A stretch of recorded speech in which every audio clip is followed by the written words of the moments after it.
this evolution chess match is playing out before us. It's amazing to see this evolution, and historians are going to write about this campaign, where you're going to see this tremendous evolution in how the war was fought. Let's go. Hey, thanks for joining us today. My name is Wes, and I'm with Chad, the Senior Vice President for Global Solutions at Integrity ISR. Today, we're talking about drones, inspired by an article that myself and Chad read this week titled Ukraine's Kill Zone, How Drones Ended Trench Warfare. It's an article on Politico Europe. That's pretty interesting if you have time to check it out. And we know that everyone's focusing on drones right now and how we are seeing this new form of warfare play out. And us both reading it, we found some really interesting things. And I just wanted to ask Chad, what are the most striking pieces in this article that stand out to you? Yeah, hey, Wes, thanks. First of all, it's great to be with you again. It's been a couple of months where we've had to do that. Each of us been busy and on the road a lot. But I think it's really important, you take time to just kind of take a step back, see what's developing. And some of these articles are just fascinating. Not so much, there's nothing new, like in this article, for example, but there's a lot in here to unpack. And it's a good reflection of just how incredibly fast this evolution of modern warfare is taking place before our eyes. I think what I see out of this and things that stand out to me is it's got a good summarization of what's taken place the last few years. And it hits a couple of things. I think there's a little more to it we can talk about, but it shows this quick evolution just in the last 3 or 4 years. I mean, major changes in not just the tactics being employed on the battlefield, but the overall strategy of the conflict, the fight in of itself. I think that's some of the things that stand out to me is just how rapid the evolution has been. And it kind of brings us to where we are. And some of the most fascinating parts I think going is, are we truly appreciating that? Are we sensing that? Are we learning from it? And where is this going in the future? One of the quotes in the article was really interesting. It was talking about how most soldiers today in the Ukraine war are dying on rotation. What did you find most important and even shocking about that? Yeah, I got to tell you, I mean, even that's horrific in of itself, right? To have that realization, and that's from the front lines. That's from commanders on the field. This isn't from somebody who's in the rear looking at this, in the luxury of their home here and trying to make some analysis. This is frontline, hard-hitting comments. And I think beyond that, and the tragedy that it represents is a recognition of just how fundamental a principle that is when you start looking at it. Because when you look through conflict and the age-old wars and you look at the history, one of the things we've done is you always want to kind of keep momentum. And as you do that, one of the best ways is human beings are going to wear themselves out. Through many different deployments and combat scenarios and going forward, what you can find out, for us traditionally, about a 90-day point, you really hit a limit. At 90 days of going 14, 16-hour days in conflict, dealing with incredible chaos and going and circulating through that, there comes a point all human beings hit a saturation point. And so what you try to do is you bring in the fresh new troops, you maintain that momentum, you get some rest, recuperation, they be able to come back off the line, be able to apply some lessons learned, improve, get your forces back and ready, insert again at a later date and carry that momentum forward. Now we're in a situation where, everyone looked for the rotational piece of that because the most dangerous part was to be on the front line. Now you're in this perverse situation where it's no longer so much the front line in these gray zones that the article talks about. As dangerous as they are, it's going to and from them is the most dangerous. And so now we've got this situation where we can't logistically resupply them. We can't pull them off the line. Or if we do successfully get some of those troops off the line and you get them back, now you're in a situation where someone spent 6 months or more in a hole, much like the trench warfare of World War I, but they were in a more isolated situation and under great threat. And no one has the motivation to go back to that, particularly when they realize just getting there is the most dangerous piece of the mission. So you take that, the article I think does a great job of highlighting one of the facets that was extremely important to us on the U.S. side over the last 20 years in Iraq and Afghanistan, and that was our CAS-evac situation, where you knew if you were in a firefight and you got hit, that golden hour that you had the entire force structure of the United States military was going to work to get you in great medical care, get you taken care of in that first hour, which is so important, so that you had your reliability, your chances of survival went up dramatically by doing that. Now that's the greatest threat, and you're seeing this on both sides. Where I mean, if you get injured and you get mortally wounded, you're in a situation where you're pretty well stuck on your own, and you have trying to get you out is no guarantee. In fact, maybe worse to be able to move you and get you evacuated and get out of that. I think that dimension in of itself and what it's going to play upon the morale of the forces involved over time, we're already seeing that manifest itself, I think, in Ukraine. I think that is a powerful dimension. That's where you start to get into battlefield tactics, and the ways things are evolving are going to impact your overall logistical strategy, your overall organized training and equip strategy, your sustainment of forces in the field. That's a much bigger dimension that's now evolving before our eyes. Yeah, in the article, it really kind of goes through how we've switched to that drone versus soldier war, where it was still trench warfare, but the drones were coming and blowing up in the trenches, et cetera, to now it's even shifting more so to drone versus drone. How does that play out? There's been a lot of evolution in drone warfare over the past, handful of years. How is that changing what war looks like? I think it's more than the drones. I think the drones are an important dimension of it. And of course, they're all domains, right? It's not just the air gets a big focus on this conflict, but you're seeing ground drones being utilized in the Black Sea. You're seeing a lot of maritime, a lot of great effect on some of the maritime capabilities that are out there, and great evolutions in that capability. But I think even more is you've got this convergence we've talked about before between these autonomous weapon systems, these automated autonomous weapon systems that can actually do a lot on their own, can get disconnected, increasingly so that your ability to impact the command and control is mitigated. And so now you've got a whole different problem set. But you've also got the ability for them to take advantage through microburst communications in a mesh network and be able to coordinate swarms and concentrate fires. What that translates into, and I think it was well kind of identified in this article, is that the ability for both sides to detect is unlike before. The unblinking eye is always present. I think what's evolved rapidly, though, is a true kill web, where it's not just the ability you're going to be sensed. It's really the sensor is the shooter. In a lot of cases now, it's no longer this, I got a few assets out there providing episodic coverage of awareness and then directing joint fires from all domains. Now you've got things that are out there sensing and killing on their own, and they're doing it at scale and they're doing it at speed. And so now you've got this killing field, a true kill web that's out there. And the way that has manifested itself is this evolution that has taken place is just striking, that you've seen the last 4 years in Ukraine in that conflict. And I think where it is now, what's probably the most interesting is what comes next. As a career professional and expert in these fields, there's a lot of things that you've seen over the duration of your profession. You've seen where some of these thoughts began or were in infancy. You see where they are now, and you see possibly, or can maybe have a little insight on where they're going. How would you share that transition of what you've seen before, where it is now, and where we can look forward to? There was a lot of theory behind this for a while. With, like most things, the theory tends to outpace, or the theory doesn't necessarily encompass what the application of force, because things evolve. Things evolve and adapt so quickly that you actually, what we envision holds true, but it manifests itself in ways that we never foresaw. I think you see that in Ukraine. It's amazing to see this evolution, and historians are going to write about this campaign someday, where you're going to see this tremendous evolution in how the war was fought. It started off actually a very classical sense, force on force, coming in when Russia amassed, traditional mindset with mechanized movements and artillery fires and concentration, and to be able to roll in, secure large fronts, take that down and go quick.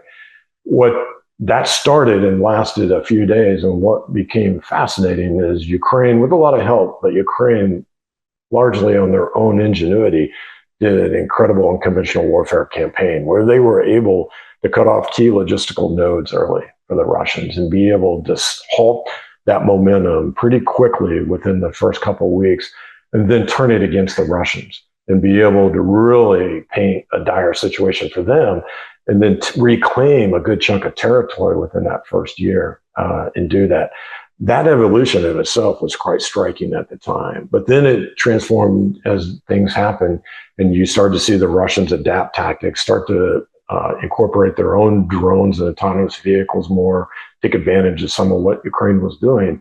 And then you had these standoff, the trench warfare everyone talked about. It was basically a new age of utilization of drones and new fires, but it was some of the same tactics and strategies you saw in World War I, with long front lines and entrenched forces and real attrition kind of conflict. That any way you were going to make any advances was sending just human waves into these kill zones to be able to eke out, yards and a few meters of territory at a time.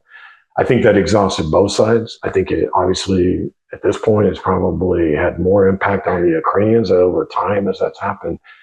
But then you see this next evolution that takes place. And the article does a good job talking about this, where instead of having these entrenchment lines, what we have are these gray zones, these gray zones in depth, where I've got pockets of individual forces all intermingled in a much extended forward edge of the battle area. I mean, the forward line of troops is not like what we grew up with as having very distinctive lines of control with maybe a few forces in your rear, small special forces kind of capabilities. Now you've got entrenchments throughout where you've got a wide area of 20 kilometers or more with pockets of forces intermingled throughout that. And because of the kill web enabled by some of these drones, enabled by some of the other communication techniques, the advances in some of the automation and the AI associated and the autonomy, you can afford these drones so you can overcome some electronic warfare defenses involved. Now you've got these pockets of resistance on both sides where they're basically being able to resupply them logistically, being able to get the CASEVAC that we talked about is almost neutered to the point you can't perform it. And so they're out there on their own, holding individual pockets. And then, as the article talks about, the only way you can actually move is in very small numbers. So now to be able to concentrate the forces becomes so much more difficult. Yet we see this also where I can do concentrations of individual drone swarms at greater depth than we ever could before. So it's this weird situation that the front has become stymied. You can't concentrate your large force movements and do your mechanized movements like before. But man, I can actually concentrate fires deeper than I ever could before. And so this evolution chess match that's playing out before us is really educational, I think. And it's not so much about Ukraine and Russia. It's the character of the conflict today and the technology that we see that is rapidly expanding and evolving the different techniques. It is really rapidly evolving. We see even some of our NATO partners criticizing the West of over-engineering because they've found such simple ways to really make it work on the front lines. As we look towards this next season of the evolution of warfare, is there any final takeaways that you want to give to someone who's listening or watching this, that if they took one thing away from this, what you would want them to hold on to? I think, one, appreciation. I think I'm a student of history, and I think what you find with history is history doesn't repeat itself, but it's a great benchmark to understand, to be able to adapt from, a good baseline. And I've used this argument before, and I think you're going to find this is even more the case. A lot of nations who were at the time at the turn of the century were the most powerful warfighting nations in the world in the European continent, kind of ignored some of the conflicts that had taken place before World War I. And so a lot of them had come with a Napoleonic mindset of maneuver and how they were going to apply that and win. What they failed to appreciate is technology had evolved the character of conflict tremendously. If you look back in history, and I know it's easy to do this, but at the time, if you had paid attention to what was happening, probably less so with the American Civil War and even more so with the Russian-Japanese War of 1902, you started to see this incredible advantage to the defensive capability that the offense was going to have to evolve, and it hadn't yet at that. Nations went into this blindly into World War I, thinking it was going to look more like a Napoleonic fight. And because of that, they found themselves within a year in an entrenched situation, not knowing how to evolve past that, where the defensive form of war had become so powerful that it was just an attrition slaughter on both sides over time. I think when you study what's happening with Ukraine and Russia, I think there's some similarities there, that we are at a great inflection point in history on the transformation of the character of conflict. I think it's the biggest we've ever seen. I think if you look back, and the part that's even more concerning is it is evolving rapidly.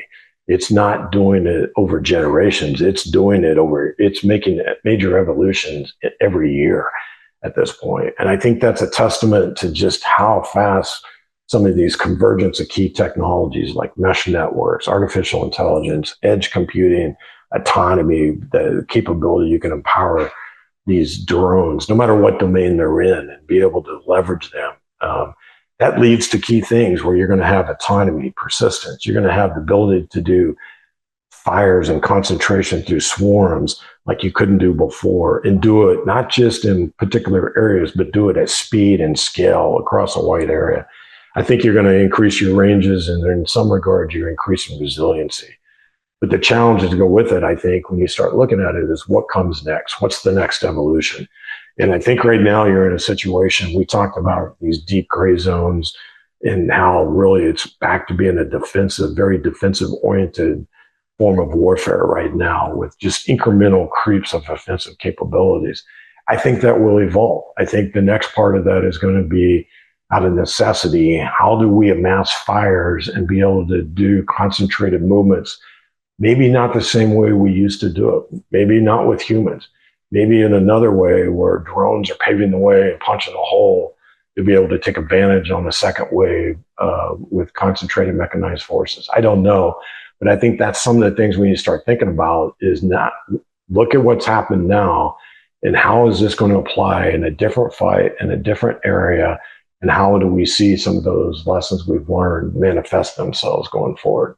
I think that's a key part. I think some of the other things, I think even bigger picture that I find personally fascinating, is we have seen the power of autonomy.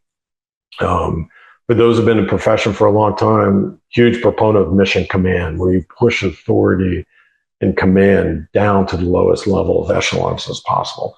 That allows you, those who are closest to the problem, understand the problem best and be able to deal with it. But I think we're in a whole different dimension where we've got autonomous drone capabilities and systems out there.